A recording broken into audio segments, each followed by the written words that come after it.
সুপ্রিয় বন্ধুরা, আসসালামু আলাইকুম। আজকে আমি আপনাদের শোনাবো সহিহ বুখারীর 464 নম্বর হাদিস। ইবনে ওমর বা ইবনে আমর রাদিয়াল্লাহু থেকে বর্ণিত। তিনি বলেন, নবী সাল্লাল্লাহু আলাইহি সাল্লাম এক হাতের আঙুল আরেক হাতের আঙুলে প্রবেশ করান। আসিম ইবনে আলী রাদিয়াল্লাহু থেকে বর্ণিত।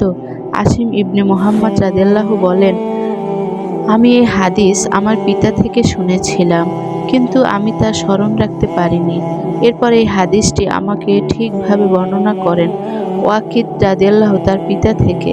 তিনি বলেন, আমার পিতাকে বলতে শুনেছি যে আব্দুল্লাহ ইবনে আমর রাদিয়াল্লাহু বলেছেন যে রাসূলুল্লাহ সাল্লাল্লাহু আলাইহি সাল্লাম ইরশাদ করেন, হে আব্দুল্লাহ ইবনে আমর, যখন তুমি নিকৃষ্ট লোকদের সাথে অবস্থান করবে তখন তোমার অবস্থা কী হবে?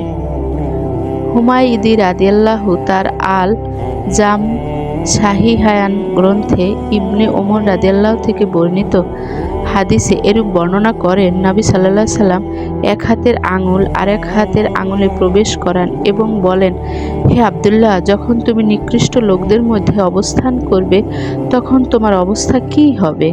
তাদের অস্বীকার পূরণ করা হবে না ও আমানতে খেয়ানত করা হবে না এবং তাদের মতানৈক্য দেখা দেবে, আর তারা এরূপ হয়ে যাবে।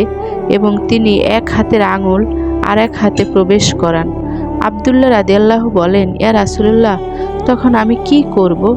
তিনি বললেন, যা তুমি শরীয়ত সম্মত বলে জানো তা গ্রহণ করো, আর যা শরীয়ত বিরোধী বলে মনে করবে তা বর্জন করবে, আর তুমি নিজেকে বাঁচাবে আর সাধারণ লোককে তাদের অবস্থার উপর ছেড়ে দিবে।